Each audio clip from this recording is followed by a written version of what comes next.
हाय बच्चों, I hope आप सब बहुत अच्छे हो। एक छोटा सा बट बहुत इंपॉर्टेंट लेक्चर लेकर आई हूं मैं आप लोगों के लिए। वो है कि बॉटनी में 180 आउट ऑफ 180 कैसे स्कोर करें। सबसे पहले ये लेक्चर क्यों इंपॉर्टेंट है, क्योंकि मेजॉरिटी ऑफ द बच्चों की जो स्कोर बायो में करते हैं वो बॉटनी में करते हैं। क्यों करते हैं?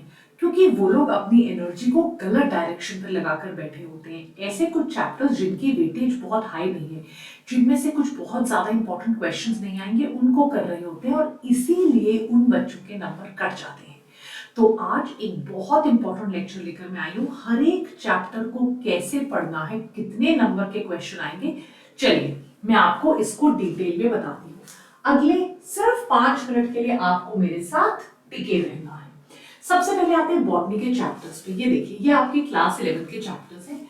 Living world, biological classification, plant kingdom, morphology, anatomy, unit of life, cell cycle and cell division, transport botany का है, मिनरल न्यूट्रिशन, आपको पता है photosynthesis, respiration, plant growth and hormones. इसमें जो आपको 10 से 15 चैप्टर नंबर दिख रहे हैं ना, अगर आप बॉटनी में स्ट्रगल कर रहे हो, आपका कॉन्फिडेंस इंप्रूव नहीं हो रहा है, आपके नंबर नहीं आ रहे, तो ये 10 से 15 आपने सबसे पहले करना है।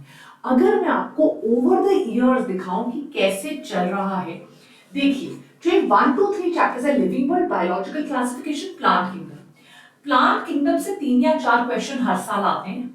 बायोलॉजिकल क्लासिफिकेशन से 1 या 2 क्वेश्चन और लिविंग वर्ल्ड से 1 क्वेश्चन। सो टोटल ये आपको सिर्फ 6 क्वेश्चंस देके जाएगा ओवरऑल। 3 चैप्टर 6 क्वेश्चंस, मतलब इनकी जो वेटेज है वो बहुत ज्यादा इंपॉर्टेंट नहीं है। मॉर्फोलॉजी और एनाटॉमी आपको करनी है। आप देखिए, मॉर्फो और एनाटॉमी से टोटल जो है आपके 7 क्वेश्चंस आए हैं नीट 2022। हर साल देखिए इसमें लगभग 6 question, 5 question, 6 7 questions, 5 to 7 questions आते हैं।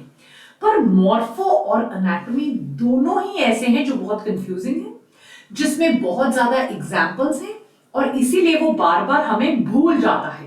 तो मैं आपको सजेस्ट करूंगी कि मॉर्फो और एनाटॉमी आप प्लीज क्लास शुरू में जो भी आपका बोर्ड एग्जाम वगैरह अभी तक नहीं हुए, अभी तो बिल्कुल पिक मत कीजिए। इनफैक्ट मैं आपको सजेस्ट करूंगी मॉर्फो और एनाटॉमी आप अप्रैल में उठाइए, आपको ज्यादा फायदा होगा। You will be able to remember these things. रही बात चैप्टर 8 और चैप्टर 10 की, cell the unit of life, cell cycle, cell division, 6 questions आपको आराम से देकर जा सकता है। इनफैक्ट 21 में 8 क्वेश्चंस आए थे। Very very simple, very very scoring, कोई मुश्किल चीज नहीं। आपको पता है कि मियोसिस पे क्वेश्चंस आएंगे, आपको पता है कुछ ऑर्गेनेलीज पे क्वेश्चन आएंगे। मैंने इन पे एनसीईआरटी की सीरीज बनाई हुई है, देखिए प्लीज इन चैप्टर्स को कर लीजिए, स्ट्रॉन्ग कीजिए। ये तो मतलब बहुत इजी टू स्कोर चैप्टर्स हैं। अब बात करते हैं सबसे इंपॉर्टेंट यूनिट की, जो मैंने आपको शुरू में भी बताया था, chapter number 11 to 15, 3 4 5 6 7 8 9 10 11 12 13 14, 5 chapters, 1 unit of plant physiology can give you 14 15 questions. It is a very very important unit. इसमें भी प्लांट ग्रोथ एंड डेवलपमेंट एक बहुत सिंपल टॉपिक है। थोड़े दिन पहले मैंने कराया, 4 क्वेश्चन पक्का आएंगे। फोटोसिंथेसिस और रेस्पिरेशन कंबाइन करके 5 to 6 क्वेश्चंस, मतलब ये वो 3 चैप्टर है जो आपको मैक्सिमम आंसर्स एग्जाम में सही दे सकते हैं। Then transport and mineral nutrition, तो ये आपने सबसे पहले करने हैं। क्लास 11 फिजियोलॉजी आपने सबसे पहले बॉटनी में करनी है, उसके बाद आपने सेल पे जाना है। रही बात मॉर्फो और एनाटॉमी की, वो आपने अप्रैल के महीने में करना है, उससे पहले नहीं करना है।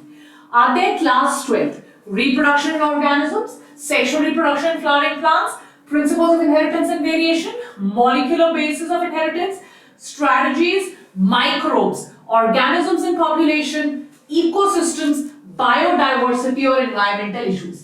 आप देख ही पा रहे हो कि जो लास्ट यूनिट है वो अभी हमने उठाई है, और यहां पर भी आप देखोगे जेनेटिक्स और इकोसिस्टम और रिप्रोडक्शन। 11th की बॉटनी से इजी है, 12th की botany much much much more scoring है। तो आपके reproduction, organism, sexual reproduction, flowering plants, ये तो बहुत सिंपल टॉपिक है।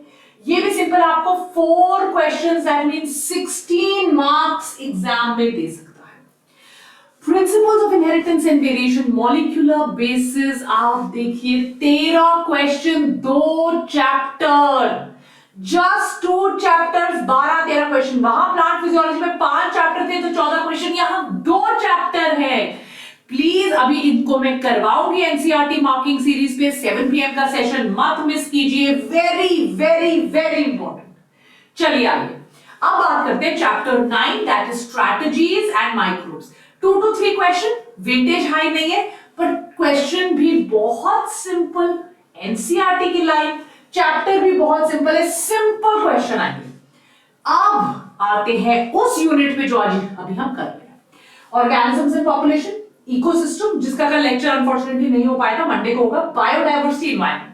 अब गिनिए 3 3 3 3 12 questions from a simple unit. In fact मैं आपको एनवायरमेंटल इश्यूज करवा चुकी हूं, बायोडाइवर्सिटी करवा चुकी हूं, इकोसिस्टम करवा चुकी हूं। अब सिर्फ 3 क्वेश्चन है ऑर्गेनिजम्स एंड पॉपुलेशन से बचे हैं, वो मैं मंडे को आपको करवा दूंगी।